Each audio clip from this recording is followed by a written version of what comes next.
Geoffrey Walker is a Professor of Law and Head of the Department of Law at the University of Queensland.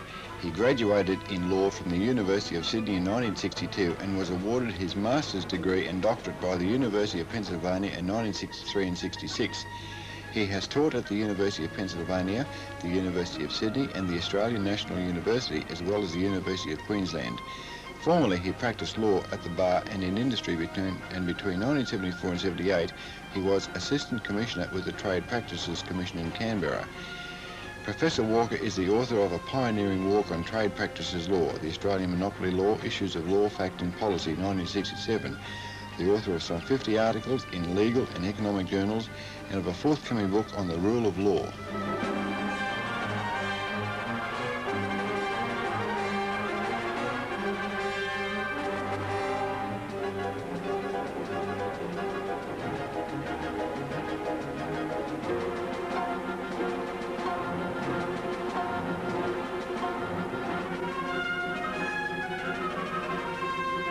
Thanks very much. Thank you, Mr. Chairman, ladies and gentlemen. First of all, I'd like to thank the Chairman and Mr. Bridger for inviting me here to address you and to address this very impressive audience. I'm very struck by the fact that on a beautiful sunny afternoon, or Saturday afternoon, so many people have come to listen to a discussion of this subject, but it's a subject which I believe is possibly the most important single subject that has been debated in this country since Federation. Because one of the strongest currents one can see in Australian society today is the disillusionment with which people everywhere seem to view the political scene. People are clearly disenchanted with parties that are elected to office on one platform but reverse their position the day after the election and leave the voter, or in fact even the individual member of Parliament, completely powerless to do anything about it. The disciplined political parties that we have in this country have effectively cartelized the political market. And like all effective cartels, of course, they've reduced the citizens' freedom of choice to the bare minimum. A Swiss visitor said recently, and in fact Swiss visitors have said this for about a century, best part of a century, that Australians really are only a free people on election day. And even on that day, the choices that are offered to us are only the choices that the political cartel sees fit to offer. Your local member, in very many instances, no longer really represents the people of a particular electorate advancing their views in legislative debate. He's rather the representative of the party in a particular area, and his job is to sell the party platform in that area. We can see that pressure groups are able to use promises of campaign funds or threats of disruption to procure the enactment of laws that a majority of the people don't want. Individual members of Parliament no longer have any freedom to vote or to speak in accordance with their perceptions or their constituents' perceptions of long-term community interests. Professor Hughes of the University of Leicester in England, speaking of the British Parliament, says the House of Commons no longer behaves like the deliberative body that it was in the 19th century. The House today is a collection of two sets of whipped dogs who follow their masters. And if anything, in Australia, party discipline is even stronger than it is in Britain. The political scientist, Dr. Dean Jench of Flinders University, says that the degree of enforced cohesion makes Australian parliaments unique in the world and has completely smothered many of the functions of Parliament and of parliamentarians. The people can present petitions to Parliament, of course, but as he points out, these are completely ignored in every sense of the word. They're ignored not only in the sense that they're not acted upon, but they're not even listened to. In the court, when petitions are read out in Parliament, members just keep talking among themselves, and the Speaker quite often has to call for order. So they're a complete waste of time. Parliamentary debate itself is a complete waste of time because we all know that the outcome is a foregone conclusion. It's reached in the party room.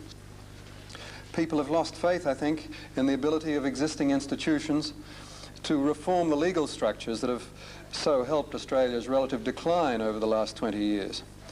And when people feel powerless to control the laws that they must live under, then the very legitimacy of the law starts to suffer.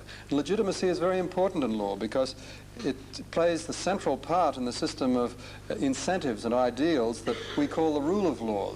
Law will only work if most people support it most of the time.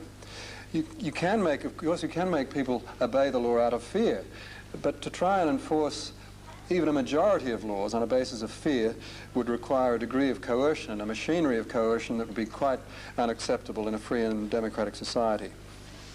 So it's not a very cheerful panorama at the moment, but the heartening thing that we can observe today is that there is a practical constitutional solution to these problems, which is quite practicably within our grasp. And this is the system of direct legislation by the people through the mechanisms of initiative and referendum. Now, this system was first introduced in Switzerland at the national level in 1874. They'd had it at their state level, a canton level, for some time before that, but at the national level it came in 1874. It was later adopted in 23 of the American states, plus the District of Columbia. Since the 1970s, it's also been in use in Italy, and there are certain variants, moderated or weaker variants of it in Denmark and Austria. In Canada, it's widely used also, but only at the local government level. Now, there are two main forms of direct legislation. The first is called the legislative petition referendum, sometimes called the people's veto. And this allows a specified number of voters, usually between 3 and 5% of the enrolled voters, to petition for a referendum on a bill that has just gone through Parliament but has not yet taken effect.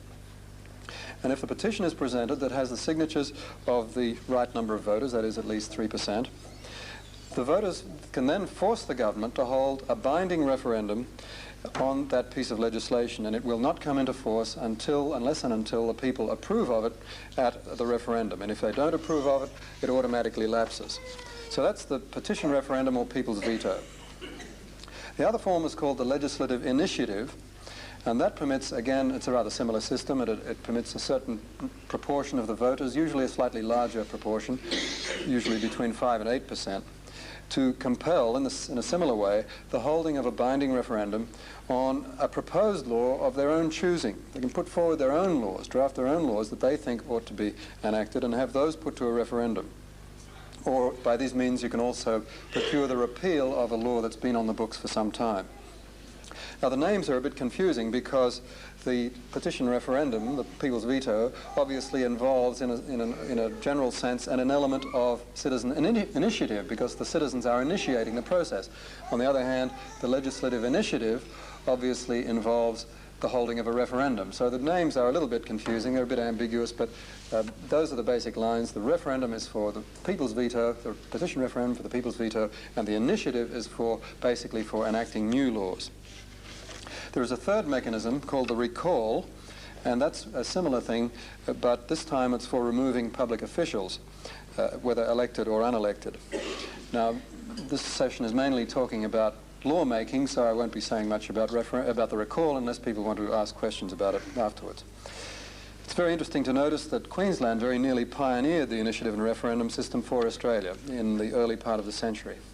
There were bills introduced in state parliament between 1914 and 1919. They were blocked in the upper house, although there's some evidence to suggest that the upper house would have supported the petition referendum by itself, and it was only the initiative that they were opposed to. But at all events, by 1919, the bills had qualified for submission to the voters under the deadlock blocking mechanism that they had in those days when Queensland had an upper house. If it blocked legislation, the matter could be put, or had to be put after 3 goes to a referendum. Now, it had qualified for that submission to a referendum, but it was never put to that referendum because there was a change of premier. T.J. Ryan was replaced by Edward Theodore, and Theodore was not in favour of the idea, so it was never put to a referendum. So it's tantalising to wonder whether we could have actually got it as early as 1919 if there hadn't been that change. In fact, initiative, referendum and recall were part of the platform of the Labour Party for 70 years, from the very earliest days, right up until 1963, when they were removed on the urging of Don Dunstan. There were also some preliminary steps taken in federal parliament to introduce it, and also that was again in 1914. And in New South Wales there was some moves in that direction in the 1950s, but it didn't come to anything. So we've had these moves, we've had a solid body of opinion for it, but so far it's never made it past that barrier. Well, now there are enormous benefits, I would suggest, that have been found to follow and accompany the introduction of the direct legislation system. The main one is, of course, that it gives back to the people the real power to determine the laws under which they live. That power rightly belongs to the people, but it has been usurped by party machines and by pressure groups. Initiative and referendum force politicians to take more notice of the values and opinions of the people, because unpopular legislation that can be rammed through Parliament under the present system can be overturned by people's veto. Controversial issues can be taken out of the hands of extremists, and they can be dealt with in accordance with the views of the majority, which are usually more moderate. There have been striking examples of this in Italy, which of course has had a very turbulent political history since the Middle Ages. But in 1974, when Italy first used its initiative system, they adopted their first divorce law through initiative and referendum. Of course, divorce was a very controversial issue in Italy. It would have split the country apart. It would have given rise to enormous party wrangling and great feelings of grievance. But it was passed by these means. Now, of course, probably a lot of Italians still don't believe in divorce, but at least they know that the decision to adopt divorce was adopted by the will of the people and not by some party wheeling and dealing and wrangling in back rooms. Similarly, they altered their abortion laws in that way. They didn't legalize it, but they modified them somewhat, and they upheld some anti-terrorist laws that some people had sought to have repealed. So overall, Italy is an interesting example because direct legislation has markedly lowered the operating temperature of politics in that country. The country is actually, the parliaments now last longer than ours. Isn't that interesting? The last one lasted 3 years, which was considerably longer than ours. And the economy is prospering. Economists now speak of the Italian miracle, the way they used to speak of the German miracle, the Japanese miracle. And in fact, Italy now has a higher standard of living than Britain and probably than Australia. So initiative and referendum also are immune to any tinkering with electoral boundaries or any other tricks that politicians might like to use to reduce the influence of the people over the legislative process. They don't eliminate parties or lobby groups, and in fact they shouldn't, because those bodies, parties and lobby groups and pressure groups, do have a part to play. But they force them to persuade the people rather than dictate. They harness in this tendency of parties to make laws that are against the wishes or beliefs of the people. And they allow people to distinguish and keep separate questions of politics or policies on the one hand and personalities on the other.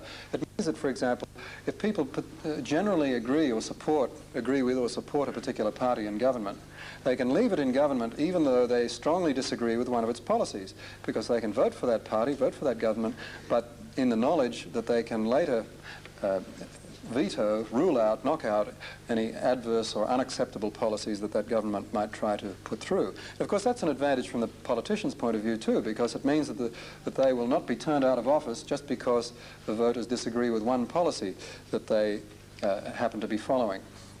There's another advantage for politicians too, and it's this, that it enables them to pour cold water on extremist groups who want extravagant or absurd legislation passed. At the moment, of course, they can be to some extent intimidated by extremist groups who can threaten to cause disruption, that sort of thing, and they can be forced or blackmailed into passing unwanted legislation. But now, under the initiative system, they can simply say, well, look, we're not going to do this, but if you say you've got as much support in the community as that, why don't you go and demonstrate it, start an initiative drive, get the matter put before the voters and see how far you go. And that puts these extremist groups to the test. It stops them from claiming to represent people whom they don't really represent at all. It also, the system also gives the people an incentive to take an interest in public issues and make the best use in that respect of their talents and experiences. Now, this is another important point, because it's often said that Australians are apathetic about politics or ignorant about politics. Of course, it may be true that on particular questions people are not particularly well informed. But that in itself is a result of the present system, because as modern economics has shown, information is not costless. To find out about something, to learn about something, takes time, may take money. It certainly takes effort. At present, citizens don't have any particular incentive to become well informed about any particular issue, because they know that no matter how well informed they are and no matter how sensible and wise their individual decision may be, the only choice they're going to be offered is the same cartelized choice once every 2 or 3 years or whatever it may be, and they will not be able to bring to bear in any concrete way the opinion or views or case that they have developed in relation to a particular issue. Their particular opinion on a matter in which they are well informed will have no effect on the legislation at all, because that's decided by party policy and by pressure groups. So, on the other hand, initiative legislation, therefore, gives people an incentive to develop a considered opinion, because they have, because people know that their actual direct vote is going to have a direct say in the laws under which they and their children are going to live. Most people, in fact, I think you'd agree, behave responsibly when responsibility is placed upon them. Thomas Jefferson once said that men in whom others believe come at length to believe in themselves. Men on whom others depend are in the main dependable. Now, we're living in times of great upheaval and radical change. I think our society needs all the resources of experience, wisdom, common sense and judgment that it can obtain. Now, the way to obtain the benefit of all those resources is to invite people to make use of them through the initiative and referendum process. That's the way you'll get the benefit of the greatest amount of wisdom in society, by direct individual participation in lawmaking. Initiative and referendum also tackle, I would suggest, the root cause of much of our constitutional and political malaise. That root cause, I would suggest, is fear. I don't believe that politicians behave the way they do out of megalomania or because they're power-crazed or power-drunk. I think that all their prevarications and subterfuges and deal-making, tampering with the rules and all that sort of thing, doesn't stem from a lust for power. It stems from a fear of what the other side will do when it comes into power. Because under present constitutional arrangements, a government that is elected has virtually dictatorial power for the next 3 years. But direct legislation changes all that. A government that used its temporary majority in a dictatorial way to enact outrageous legislation would find itself facing referendum ballots on them. And it's interesting in this connection to notice the success rate of petition referendum petitions, that is, people's veto petitions, over time. Now, in Switzerland, and the American experience is very similar, when the people's veto was first introduced, about 12% of all acts of parliament, all bills, were challenged. And of those, a very high proportion were disallowed by the people, or voted down. Over 60% in Switzerland and over 90% in some American states. Now, that's very interesting because it proves, better than anything else could prove, the need for the people's veto in the first place. Because it shows that in some instances, in perhaps 10% of instances, the parliamentarians are not representing the people. Now, over time, you get a change. Between 1950 and 1974, the percentage of Swiss statutes challenged by these means fell to 4%. And in California, it was even more striking. There was no petition referendum, no people's veto qualified for the ballot between 1942 and 1982. Now, the reason for this must be greater voter satisfaction with the output of their legislative assemblies. Because parliamentarians in states or countries where the people's veto is available have to become more respectful towards public opinion.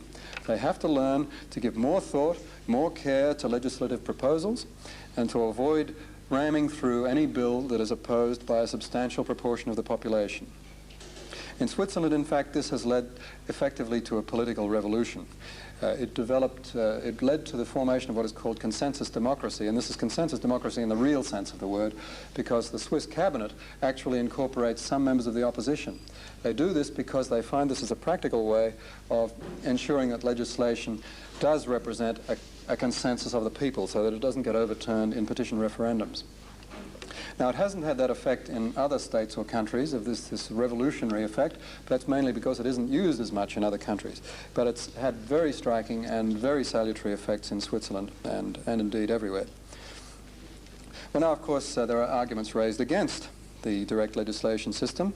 But one of the striking features of these arguments is the way in which the same arguments get put forward again and again every time another country considers moving to adopt the system. No regard is taken whatever of experience since 1874.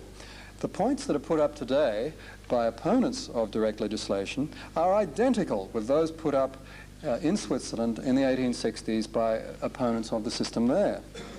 Except there was one additional argument that they could raise in those days that is no longer available. The Swiss opponents of the system said, well, if this is such a wonderful democratic advance, how is it that it's never been adopted in the United States? Well, of course, now it has been in 24 states. There is a strong move to adopt it at the national level also. The Republican presidential candidate, Jack Kemp, is a strong advocate of it, and I think that if he is successful, and a lot of people think he has quite a good chance, we could see something like that happening at the federal level in the United States. Now, there are some legal constitutional arguments that are raised against the system. I've dealt with them in the book. They're of a rather technical nature, and I don't think that's what you've come from Warwick and Toowoomba and North Star and everywhere else to hear technical legal arguments. So I'll leave that for people to find in the book, unless somebody wants to raise questions afterwards. But I think the legal objections that can be raised can quite easily be overcome by suitable drafting. Now, it's sometimes said in opposition to direct legislation that it would never work in this country because Australians always vote no in referendums. Now, this is a misconception, because if you look at the record of referendums held at the state level in Australia since Federation, you find that 2/3 of them have actually been passed. It's true that at the federal level, only 8 of the 38 constitutional referendums to amend the Constitution have been approved by the voters. But all of the rejected measures, all of them, were calculated to increase the power of the Commonwealth executive or government or legislature in Canberra.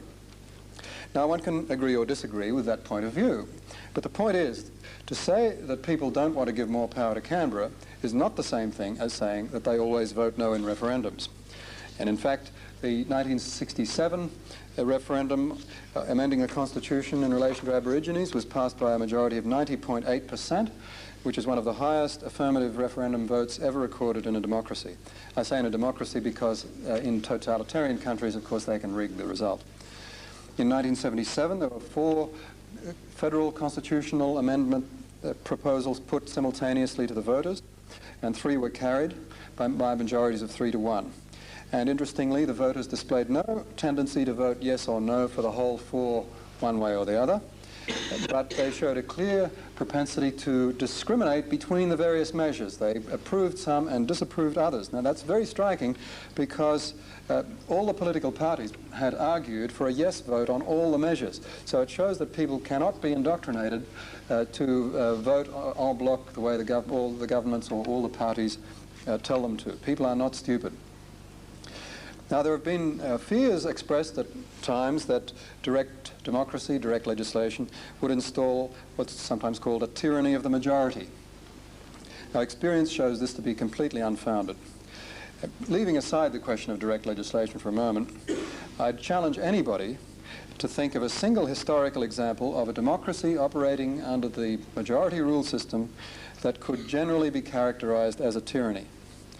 Now, there have been a great many tyrannies in history, of course, but all of them, I think you'll find, have been either absolute rulers or small ruling cliques, oligarchies. One can think of instances where democratic governments have performed a particular act or passed a particular law that we might describe as tyrannical, and that might in fact be so. But you'll notice that these things are invariably done immediately after an election, and sometimes after an election campaign in which the successful party has denied any intention of committing the act in question. So the winning party is really acknowledging, is giving the best possible proof that democracy is not favorable to tyranny, because they know that they can act tyrannically only when there is a long interval until the next election. Now, specifically in relation to direct legislation, there doesn't appear, and I haven't been able to find, and as far as I know nobody else has either, a single recorded instance in which a state or national initiative has been used to pass legislation oppressing minority groups, or making massive expropriations of property, or dissolving or persecuting trade unions, or doing any of the other extreme acts that are continually predicted by opponents.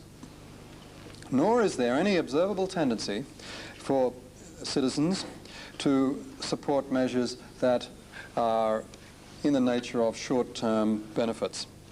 In fact, the voters, as a group, have proved far more responsible in this respect than the politicians, because politicians are really only interested in getting re-elected in 3 years' time, whereas the people don't have any such concern at all. They're interested in the long-term future of themselves and their families.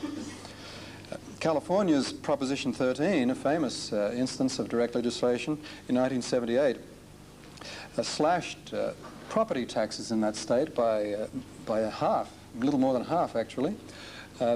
And this was done after property taxes had risen by between 2 and 5 times, had risen between 200 and 500% in the preceding 3 years. So there you've got a clear example, and some people point to this as an argument against direct legislation. I don't think it is. I think if there's one thing that the people ought to have the direct say in, it's taxation, because the historical link between the power to tax and the power the power to govern is one of the great constants of history. When you think of all the main revolutions that have occurred in history have been linked in some way to oppressive taxes, unpopular taxes. The English Revolution arose out of the ship money tax, the king's own ship money tax. The American Revolution arose out of taxes on newspapers, the stamp tax. The French Revolution arose out of the tithe and the gabelle and the various other oppressive taxes that the French monarchy had. So I'm delighted when I see voters expressing their wishes in relation to the amount of tax that they're prepared to bear. But some people said that that showed the people were irresponsible and would only support short-term benefits. But that's not true either, because later, more extreme tax reduction measures in California and other states have not been supported. People have voted against them because they were extreme. People will support moderate measures, but they know that ultimately the roads have got to be built, somebody's got to pay for that, the hospitals have got to be maintained, and they know that this takes money. So they don't vote for extravagant, irresponsible tax-cutting measures. In 1985, for example, the Italian voters rejected a wage indexation measure that had been proposed by the communists, even though, of course, that in the short term it would have made a lot of Italian workers better off. In fact, all Italian workers in the short term would have been better off. But they knew that there would be a heavy price to pay for this in the long term, and of course we know that from our own history.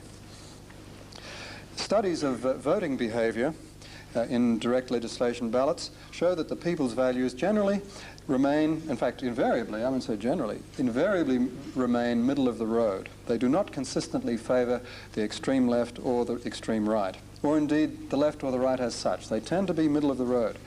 There was a study published in 1984 in the United States of initiative and referendum ballots over the previous 8 years in that country, and it found that nearly an identical number of measures were sponsored by the left and by the right. There were 79 sponsored by the left and 74 by the right. And there was an almost identical voter approval rate for both categories. 44% of the measures proposed by the left were supported, and 45% of those proposed by the right. There was a third category of 46 initiatives that you couldn't classify as left or right, and amusingly exactly half of those were supported by the voters, were carried. And overall it seems, and it has appeared, and this is now a matter of evidence, that the more moderate a measure is, the more likely it is to succeed at the polls, whether it's dealing with tax reductions, business regulation, nuclear waste disposal, whatever it may be. Now, it's sometimes said that people can be manipulated by costly advertising campaigns, by media coverage that's biased, and so on. But no researcher has ever been able to find any correlation between advertising outlays and the chances of an initiative succeeding at the polls. At one time it did appear that there was a correlation between advertising expenditure and the possibility of defeating a measure at the polls, because the heavy advertising tended to reinforce whatever doubts people had about the measure, and they would tend to play safe, which is a perfectly sensible reaction for people to adopt. But even that correlation is now weakening, because people realize that people see an expensive advertising campaign. That's what they're meant to see it, aren't they? They see all these TV commercials and billboards. They immediately ask themselves, where is the money coming from? Why do these people think they have to spend so much money to convince us? And in fact, the tendency is now for heavy advertising expenditure to rebound on those who invest in it. And conversely, quite a number of initiative proposals and referendum proposals have succeeded with very little expense. There was one California environmental initiative that got through with a total expenditure by proponents of only $9,000. And a marijuana legalization initiative was defeated, heavily defeated, with an expenditure of only $5,000. So the conclusion that observers have reached is really that when people are on the move, money just doesn't matter. And again, the influence of media comment, biased media coverage and so on, is perhaps rather less than one might think. There was a study done of 1,000 actual ballot papers in Los Angeles, after a Los Angeles ballot, and it was found that no one, not one voter, had marked the ballot paper in accordance with the recommendations of the Los Angeles Times, which is the daily paper in Los Angeles. Not one. And fewer than 5% had even supported the Los Angeles Times list of preferences with 3 or fewer variations. And again, the almost unanimous media condemnation of Proposition 13, the tax-cutting measure, was completely useless. Every media outlet in California was against it, except one, an evening paper in Los Angeles. Everybody, the whole political establishment argued against it. The public service, the universities, 400 economists signed petitions, signed advertisements in the newspapers. All of that was to no avail. The people got their way. Well, of course, there are costs involved in all this. But there are ways of minimizing them. One of the most expensive parts of the process is the checking of thousands of signatures on the petitions to make sure they're genuine, make sure that they haven't been duplicated, and to make sure that the people who are signing are actually voters, enrolled voters. But that item can be made quite manageable by the use of recognized sampling techniques. And in California, for example, only about 8% of signatures are actually checked. They find that that's enough to give them an indication of whether the signatures on the whole are genuine. Also, the cost of the ballot itself can be reduced by synchronizing referendum ballots with general elections. Now, that would be a bit difficult in Australia, of course, when we don't quite know when we're going to have elections. So an alternative system has been proposed by Senator Mason, who says the ideal system would be to set aside one day a year, say, for example, the first Saturday in December, as the day for all referendums, state or federal, nationwide. That would greatly reduce the unit cost. And, of course, in some years there might not be any. At each election, they have elections every 2 years in California and in most American states.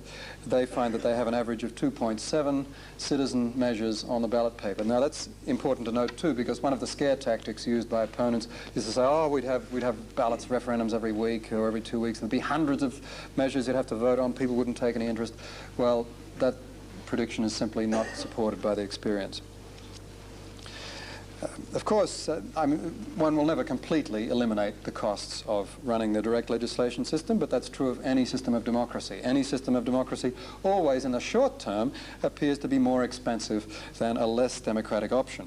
But in the longer term, that's not so, because the more democratic a state or a country is, the less you will get build-ups of resentment, of defiance, or passive resistance. And these undercurrents that build up, they have costs of their own too, because they can explode violently as demonstrations or riots. They can require heavy enforcement expenditures, or they can simply undermine the will of the people to engage in productive activity. I think it's no coincidence that democratic societies generally have higher living standards than undemocratic ones. And the Swiss, who make the most use of the direct legislation system, and whose costs, of course, are multiplied by the fact that they have to print everything in 3 languages, They have seen their country change from being the most poverty-stricken and strife-torn in Western Europe, because we think of Switzerland as a calm place, but it wasn't. They used to have civil wars right up till 1847. But now it's the most peaceful and prosperous country in the world. I've already mentioned the Italian economic miracle and the way in which Italian politics have calmed down spectacularly since the 1970s. Of course, there's more than one factor at work, but I don't think anyone would deny that the direct legislation system has been an important factor in creating a more stable political climate. In Australia, we could use it to tackle all those controversial issues that are poisoning the body politic and that gives so much play to extremists. We could have, for example, we could have ballots on the right of trade unionists to have secret ballots. We could have direct legislation ballots on treaty participation, environmental protection, uranium industry, Aboriginal land rights, feminist movements, and that sort of thing. In all these issues, there are some points that most people would agree with, probably, and there are a lot of other points that only extremists would support. Well, with the direct legislation system, you can separate out the ones that most people would agree with from the ones that only the extremists will support. And you don't get this situation where the extremists can take control of the argument and ram through what they want, and the rest of us are stuck with it. So overall, a century of experience has shown that direct legislation is a valuable supplement to the representative institutions of democratic societies. It doesn't replace the representative parliament. It doesn't degrade the representative parliament, but it does improve the quality of its work. It means that parliamentarians have to be more careful and have to be more respectful of public opinion. It means that there's no longer any point in making secret deals with pressure groups or party cliques. And it gives rise to a less fear-based approach to the whole problem of government. The misgivings that have been entertained by people over the years have been shown to be unfounded. Predictions of mob rule, demagoguery, and so on are quite absurd in the light of experience. After all, who has ever heard of a Swiss rabble-rouser? I mean, it's just the thought is absurd. And yet that was not the way of it before they adopted direct legislation. No country or state that has adopted this system has ever voted to abolish it. In fact, these things are more highly prized than ever before. In the United States, the national initiative proposal is supported by 2 to 1, and 77% of American voters support direct legislation at the state level.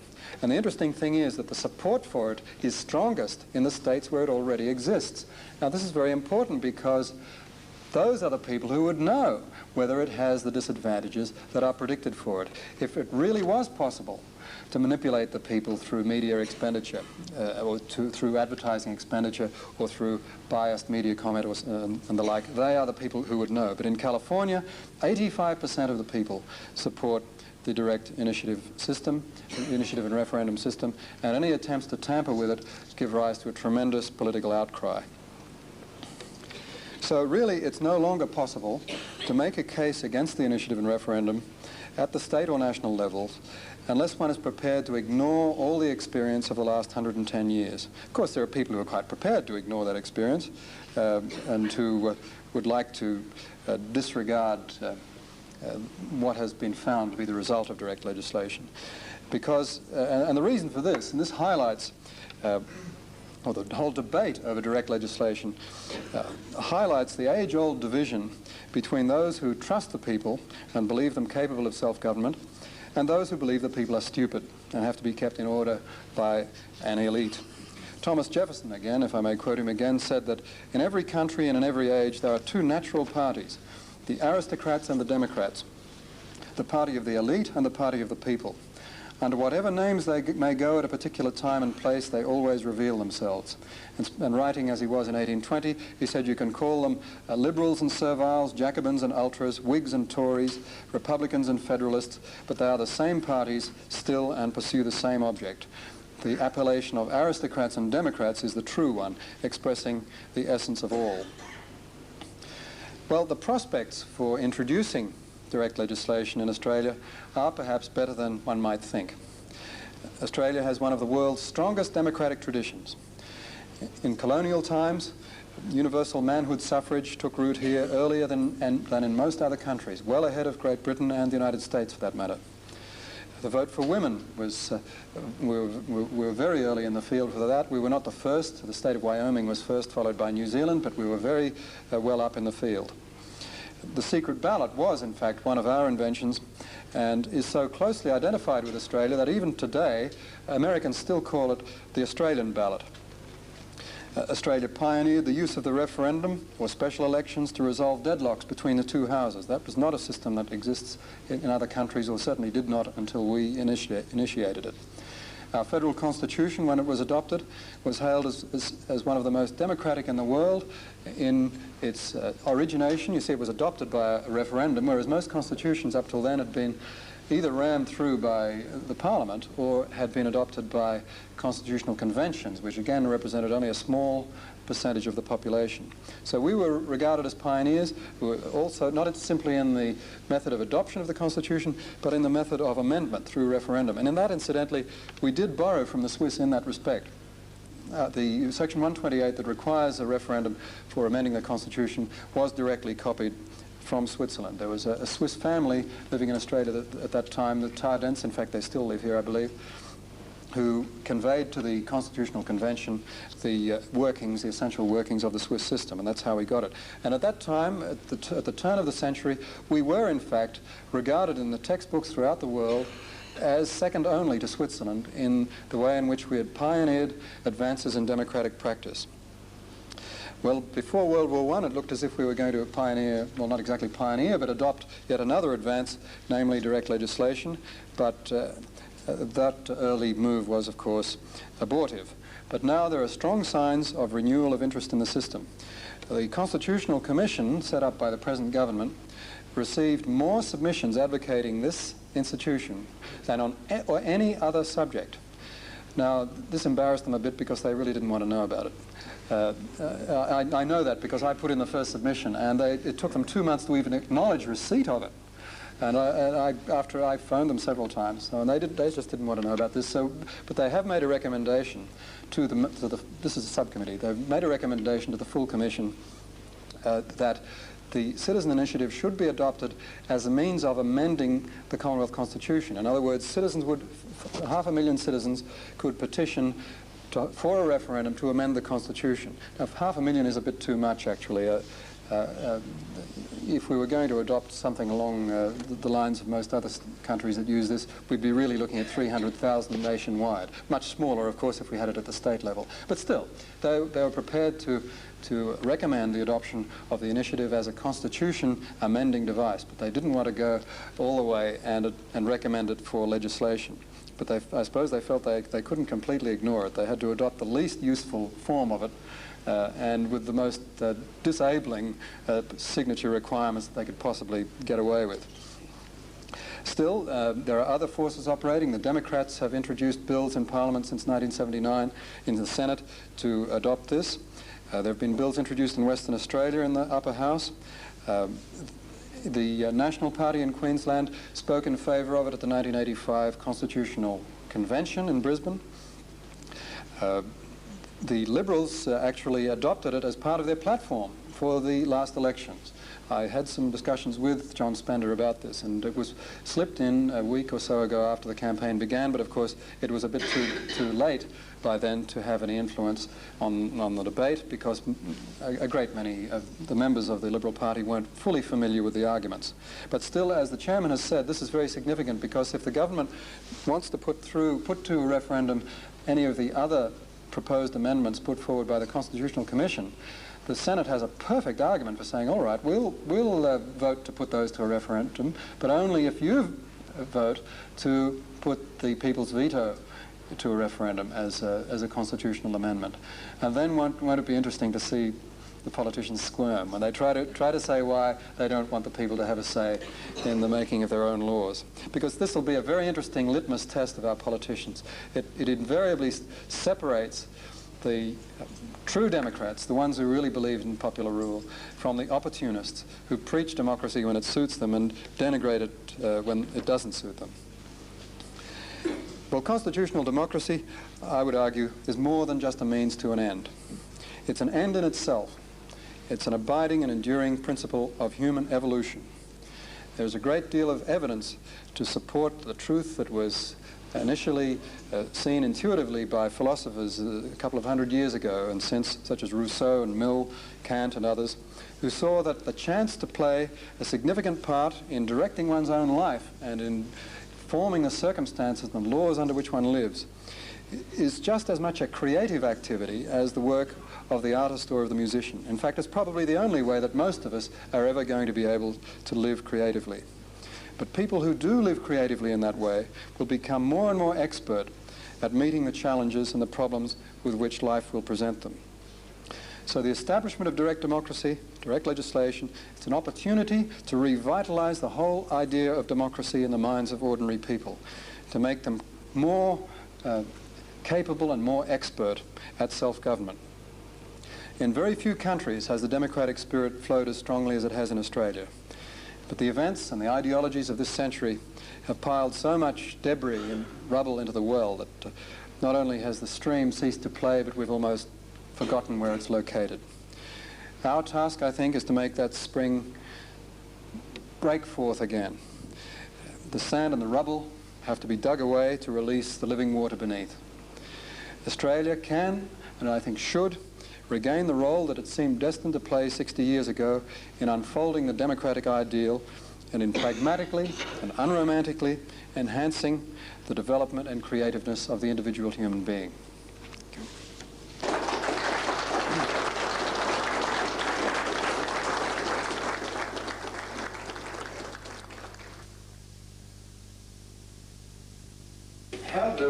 How does the process of refining an initiative occur so that it can be actually put down and people start to accumulate signatures for it? Well, the actual drafting of the measure is up to the proponents of the measure, the people putting it forward, and the way that's usually done is that they get the services of lawyers to do the drafting for them. Now, you could do this if governments were so minded. You could engage the services of the Parliamentary Council themselves in their spare time for a fee, if the government were prepared to allow that. If they were not prepared to allow that, well, there are plenty of other lawyers in the country who are good at drafting. There are a lot of retired judges who know a lot about what can be done to make legislation unworkable, so they would, I don't mean that that's been their objective, I mean that they know how it's done, they've seen it done, and they have great expertise in drafting. So the petitioners have to do the drafting for themselves and then register or deposit their proposal with the government and then get their the petition forms ready. Now, one of the arguments against the system, against the initiative system, and of course this doesn't apply to the people's veto, but could apply to the initiative, is that, well, you could get badly drafted legislation that way. And let's face it, that could happen. I don't think it could be any more badly drafted than the stuff I have to read, but still, well, let me give you an example. Bad drafting. I once had to work on the Trade Practices Bill when Mr. Howard was Minister. I was working on I was attached to his staff for a while. And he rang me one day to say, what's this clause in the latest draft mean? And I puzzled over it for a while. I couldn't make head or tail of it, so I rang the Parliamentary Council who had drafted the day before. Parliamentary Council who had drafted it the day before had no idea what it meant. Now, but for the fact that the Minister had asked, that could have gone through into legislation. How is everybody else supposed to know what it means? How are the parliamentarians themselves supposed to interpret it when the people who draft it don't know what it means? So, yes, you could get bad legislation, but we're certainly getting a great deal of that at the moment. Now, let's suppose, take the worst possible case, that somebody gets together, gets a petition together, gets the right number of signatures, and they discover there's some terrible mistake in this petition. Obviously you can't change it because people have signed for a particular measure. You can't just, it'd be like forging somebody's endorsement on a check. So what are you going to do? Well, one way of coping with that is to give the Parliament the power, and it actually doesn't need this power, but you could, if you want to be specific about it, you could, to place an alternative measure on the ballot paper. They could then put forward a measure that was designed to accomplish the same object but overcame that difficulty. Now, if that's really what they were trying to do, and of course there would be debate about that, that is actually quite a successful expedient, because sometimes politicians must know something. I mean, in the course of their experience in Parliament, they must have learnt that there are certain pitfalls and that there are certain processes of compromise that might be worthy of exploring. So these measures put forward as alternatives, put on the ballot paper as alternatives, people can vote for either one or against both, have a high success rate, because in some cases they have proved to be better thought out than the citizen measure. But they would never have got on the ballot paper if it hadn't been for the pressure and the putting them on the spot that's brought about by the citizen initiative in the first place. Does that answer your question?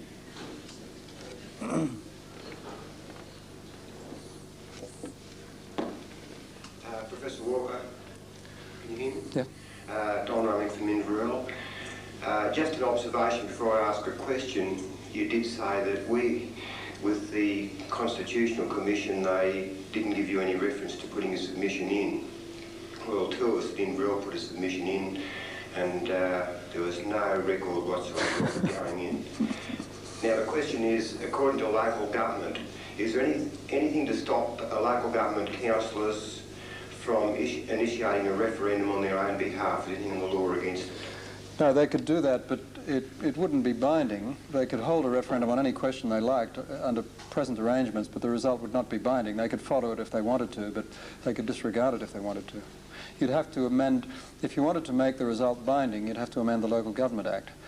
Now, I think in some states there are some provisions for that sort of initiative. Certainly there used to be in local option liquor licensing laws. But I've just heard recently that there is a Victorian measure to that effect, although I hadn't heard of it before. It may be wrong, maybe not an accurate description.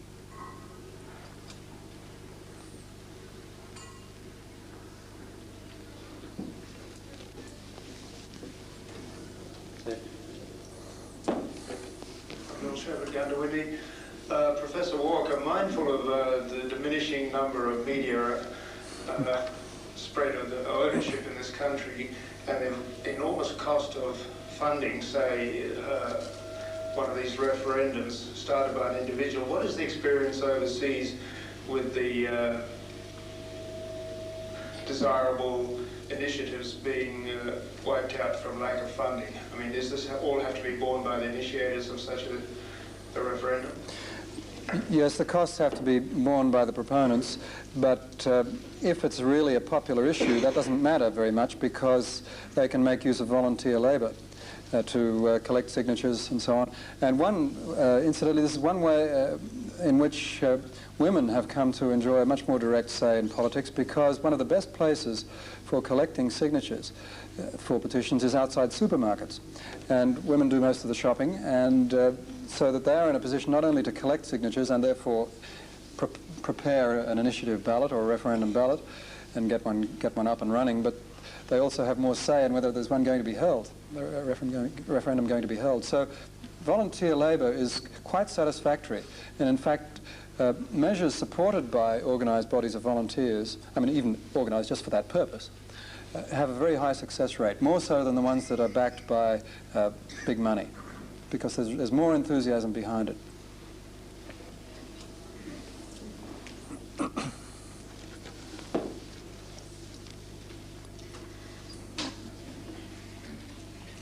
Ron Thorpe from Inverell. Professor Walker, is it you envisage that this citizen initiative should be used at all levels of government? And if so, should we try, or how can we get this legislation through at the three different levels of government in this country? Should it be pursued as one, or does it have to be pursued on three different fronts? Well, to take the first part of your question, yes, it can be used at all three levels, and in Switzerland it exists at all three levels. In the United States it's only at the moment at the state and local level. In Canada at the moment only at the local level, but you can have it at all three levels. But if you were introducing it at the state level, it wouldn't be too difficult to amend the Local Government Act so that it would operate at the local government level also. But personally, I believe it should be promoted initially at the state and federal levels, because they, after all, are the ones who make the real laws. And local government makes ordinances, but that's not so much of a general problem. Certainly it has a significance, or it can have a lot to do with the interests of people in particular areas. But these other, at the state and federal levels, you're talking about the whole population. And that's where I see it being possible to harness people's opinions more effectively at this stage. But ultimately, there's no reason why you couldn't have it at all three levels.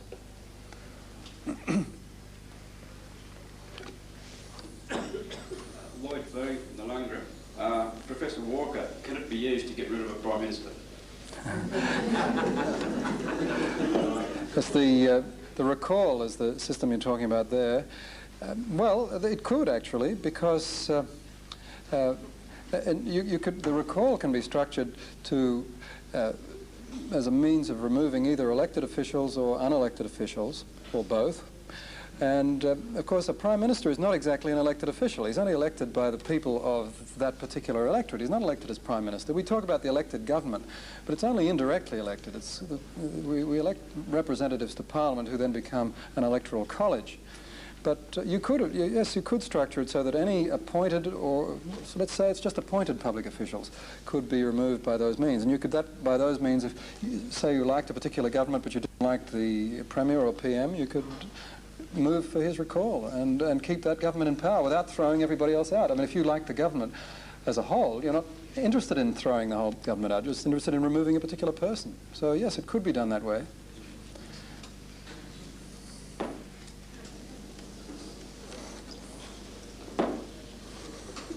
Mike Comerford from Nobby, Professor Walker. I'd like to congratulate you, first of all, for coming here today and talking to us, and on having written the book. You mentioned that we're faced a cartel situation, and people, even though they're well informed, can't get through to their politicians any changes or can't make much impression upon the situation. The initiative that you've outlined is obviously a sanction on politicians, because it's going to make them be more conscious of the people when they're drafting legislation. But my question is, how do you get the sanction to get the sanction? Now, they're not going to voluntarily give us this, obviously, because they'd shy clear of any move to initiate it. And what are your views on how to get that sanction?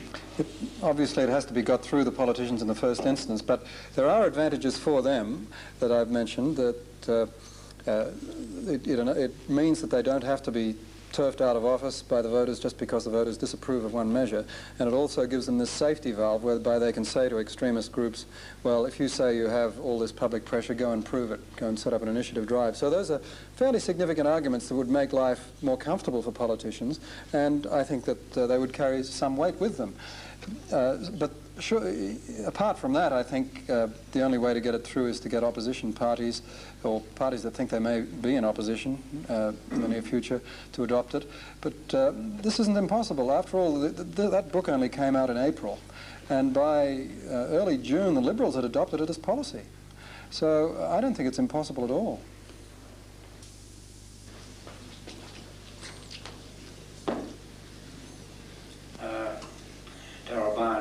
Professor Walker. There's an old saying that says lawyers are people we need to interpret laws that we wouldn't need if we didn't have lawyers. And I was just wondering, pertaining to you saying that John Howard queried something that you'd given him, and you went back to the people that wrote it and they couldn't even understand it. Do you think that we should have laws under this Swiss referendum system that are written in the simplest of terms so the simplest of men can understand, rather than the laws we have today, which starts off the party of the second part and the third part, and then when you get to the end you forgot what you're looking for in the first place? Yes. One of the criticisms of the proposal has sometimes been that you would get badly drafted legislation, but as you say, and as I said earlier, I think it wouldn't be too difficult to improve the quality of legislation, to improve its intelligibility. Because although legislation in some respects has to be rather technical and very explicit, and in a way you could never make it really easy reading. There's no way you could do that. But there are a lot of unnecessary elements of confusion. I mean, the fact that they will never put a full stop in a subsection. A subsection might go on for a page, and they have some reason of theological principle for not putting full stops in them. And yet, this is only a recent corruption of the legislative style. The Constitution isn't written that way, and the best legislation we have, the clearest we have, which was drafted in the 19th century, like the Sale of Goods Act and the Bills of Exchange Act and so on, that's perfectly clear, and it has full stops and breaks sections up into several sentences. And that legislation is still working. There's been very little need to amend it because it's clear. So I think it would be quite feasible to raise the standard of legislative intelligibility by these means.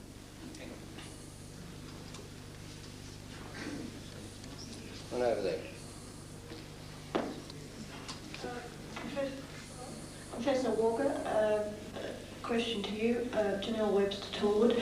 As an individual, what do I do if I agree with this? I think it's a wonderful idea. I can't wait to do something about it. What do I do as an individual? Do I have to sort of get people on side with me, or what do I do? Well, I think there are people who are much more experienced at that sort of thing than I am. I think our chairman today is one of them. But I think if people are going to bring about these reforms, it will have to be through group action.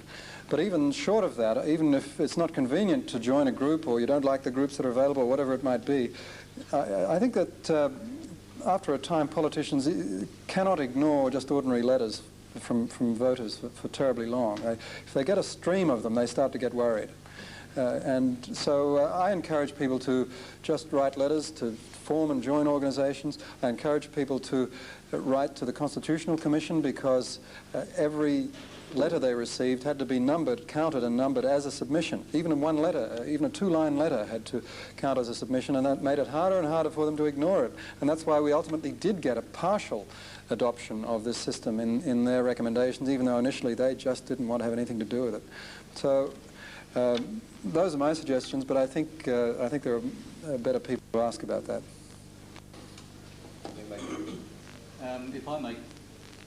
If I may come in on that last question, perhaps at the end of question time, there may be an answer to your question.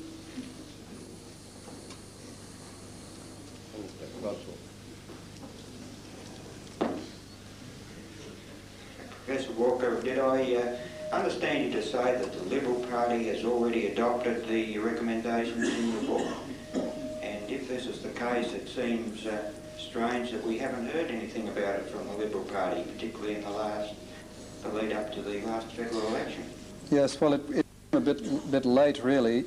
They adopted the people's veto part, but that in itself would be an enormous advance, because a large part of our problem is bad legislation. I mean, we'd be better off with no legislation than a lot of the legislation, than the amount that we have now. So that the people's veto, the petition referendum by itself, would be a colossal advance.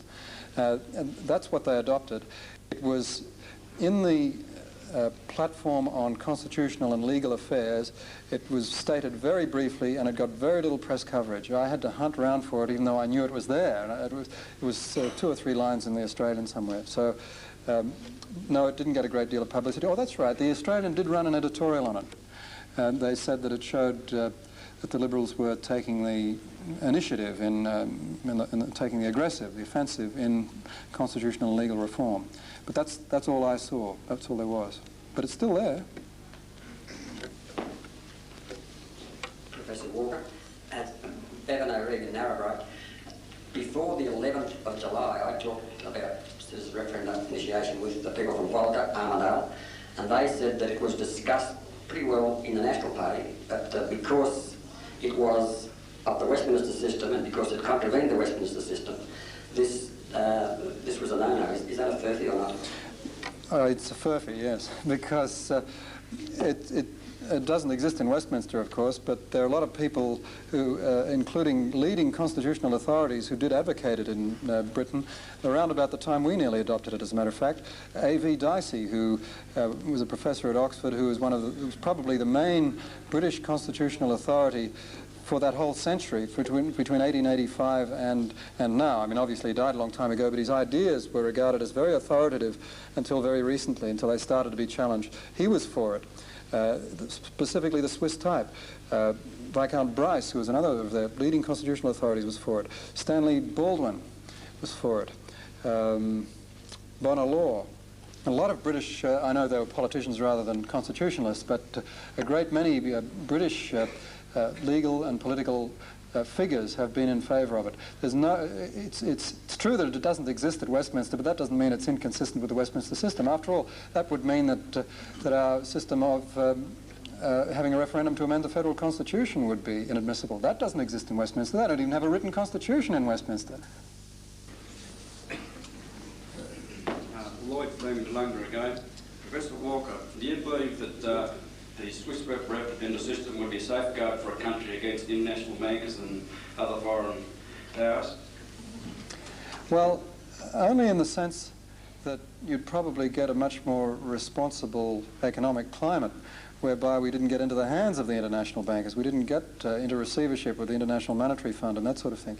You wouldn't get this absurd and lavish expenditure. You wouldn't get a Parliament Palace being authorised was going to cost $1.1 billion. We were originally told it was going to be 180 million.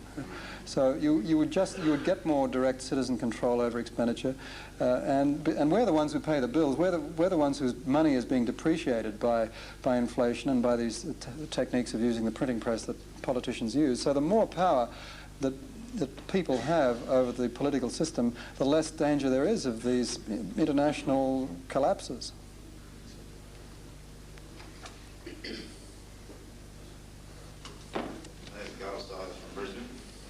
Chairman, could I, through you, ask the Professor, if in view of the section of the population of late have been most concerned about gerrymanders and one vote, one value, could it not be said as an argument against those people that the institution of this system that you are proposing here would in fact give one vote, one value, and therefore get those people on side? You could no longer have any argument about that sort of question because the whole state or the whole country would be the one electorate, so there'd be no possibility of argument about that.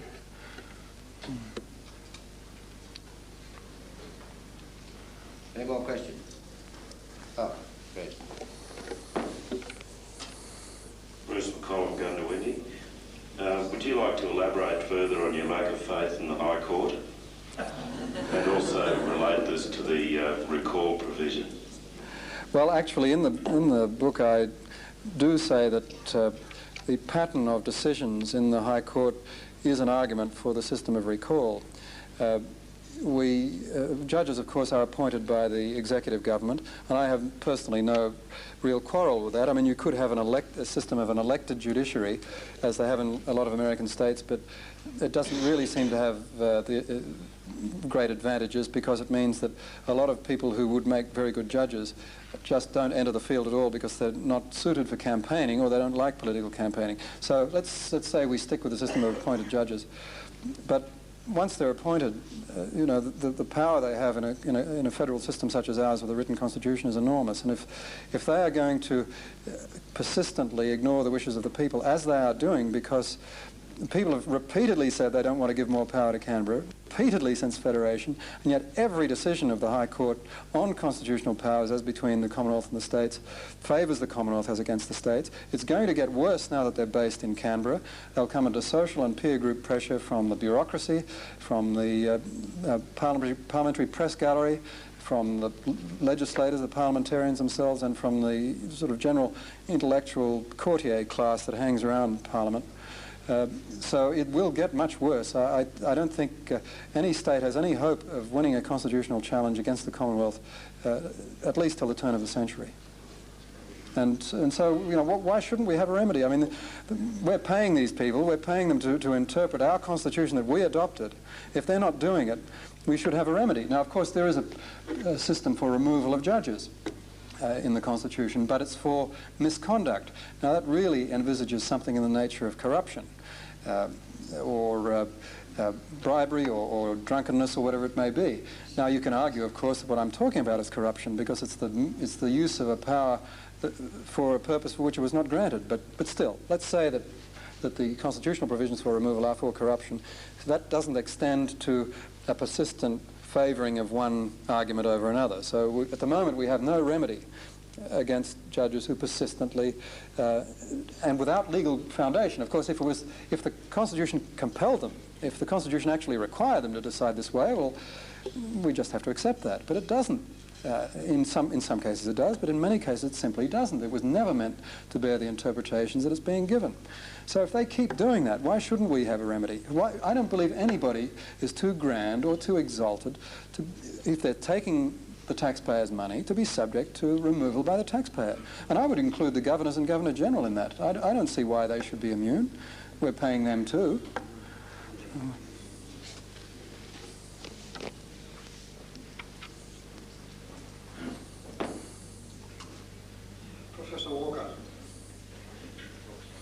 Professor Walker, Ian Davidson, Delanga. With regard to the cost of a referendum, I'd just like your thoughts on that, because I don't think it is a very great cost at all when compared with the freedom we could receive from this Swiss system.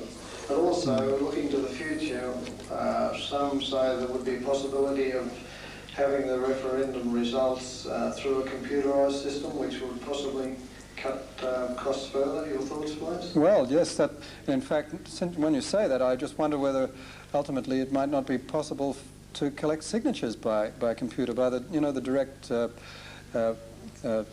TV link-up thing, or by telephone, or by some other system of that nature. The technology would probably help to reduce the costs in quite a variety of ways. But I agree with you. I don't think the costs are substantial. I think when the politicians say, as Mr. Hawke did, that it's you know, it's too expensive. Well, if it certainly hasn't ruined Switzerland. They've become the richest country in the world, and they have referendums every 3 months. I mean, and politicians, it's funny how they suddenly become cost conscious when it's something that people want, you know, when it's something that will increase their accountability to the public. But when it's $1 billion cost overrun on their Parliament Palace, oh, we can handle that. There's just no problem. Or their ID card that is going to cost $3 billion, and so forth. Just following on that, through you, Mr. Chairman, Professor Walker, in your book, you used terminology of legislative sovereignty. Would you like to make some comments? Oh, sorry, I'm looking around for where you were. I'm sorry. Yes, go ahead. Would you like to make some comments on your terminology of legislative sovereignty? Right. Well, the word sovereignty is actually not a very old one in our constitutional tradition. At the time of the English revolutions of the 17th century, 1641 and 1688, the word sovereignty was not applied to parliaments. The parliamentarians didn't think they had sovereign power. They thought it was almost blasphemous. They thought that the law was sovereign, the law which they did not create. I mean, they could change it, but they did not create it. The law came out of the customs and usages of the English people over 1,000 years or more. That's the way they saw it. They didn't think that parliaments had sovereign power. They certainly didn't think that kings had it, and it was the king's claim to have sovereign power. He wanted to make himself a sovereign monarch the way the continental ones were, that cost Charles I his head and James II his throne. So the term sovereignty is not an old one. It's really a corruption of this idea of divine right that came on the scene in the Renaissance and in the period of the absolute monarchs in continental Europe. But unfortunately, it came to be applied by A.V. Dicey exactly 100 years ago to the powers of Parliament. Now, previously, most lawyers had thought that parliaments were not in that sense sovereign. They didn't have sovereign power. Certainly they had power, wide power to change the law, but they did not have the power of life and death over everybody. But A.V. Dicey, rather foolishly because he didn't really realise what he was saying. He was writing at a time when politicians were sort of more moderate in a lot of respects. But he said that Parliament had absolute power and that in fact Parliament could lawfully pass an act saying that all blue-eyed babies should be killed, and that would be a valid statute. And that, unfortunately, that theory that he developed, and there was no support, there was no foundation for it. There was not one constitutional instrument, not one constitutional case that ever supported it. And I've written a long article on that if anybody really wants to get into the technical side of it. There's nothing to support it. But because he kept saying it often enough, and because it was an easy idea to grasp, and it was easy for academics to teach to law students, and this is really, it highlights one of the dangers that inherent in legal education. Because academics tend to take up simple ideas that are easy to lecture on, and parliamentary sovereignty was one of them. So generations of law students got indoctrinated with the idea that Parliament could make any law that it wanted. And so parliaments became more and more bold, more and more daring, more and more ruthless in the kinds of laws they would make. Because up until Dicey expounded this theory, there was always some feeling that Parliament could change the law, but the law was really there before they came and it was going to be there after they left, and they couldn't really tamper with it too much. But all that has changed, and that's why we get so much of this extreme and unwanted and ill-considered legislation, because parliamentarians, many of whom are lawyers, got indoctrinated by lazy academics who did not look behind A.V. Dicey's theory of parliamentary sovereignty. I'm glad to say that is now changing a little bit. There was a case in the New South Wales Court of Appeal nearly a year ago in which 2 out of the 5 judges for the first time ever questioned Dicey's theory. A 3rd judge didn't commit himself on the point, and 2 were against it. But you had an interesting and significant split for the first time, where the judges are beginning, some judges are beginning to say, not in the High Court admittedly, but in a High Court, that Parliament's powers are not absolute. They couldn't, for example, force everybody to have a number tattooed on their wrist. We're getting close to that, of course, but they couldn't take away the basic freedoms on which the country is built. They couldn't take away the institutions of democracy, not completely anyway. So that's an interesting little development, but it's only a small development, and we have a long way to go, and there are a lot of perils to be undergone before we're out of the woods.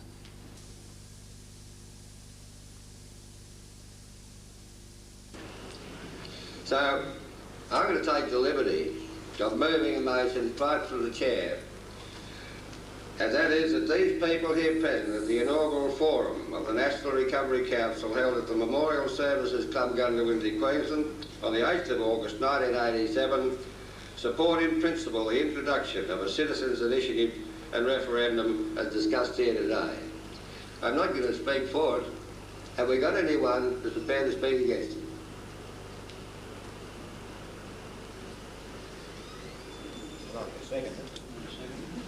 Have we got a seconder? That's a good idea, Mr. Thorpe. Seconder. Thank you very much. Have we got anyone prepared to speak against it, or wishes to speak against it or debate it? As if we haven't, I'd like to put the question. I'd like to say, ask that all in favour, would they raise their right hand? Do I get a vote? Thank you. Those against, raise their right hand. Could I call it saying that it was carried unanimously? Yes. Thank you very much. Having said that, I would like to call on our worship the Mayor, Billy Lee, to give a vote of thanks to Professor Geoffrey Walker.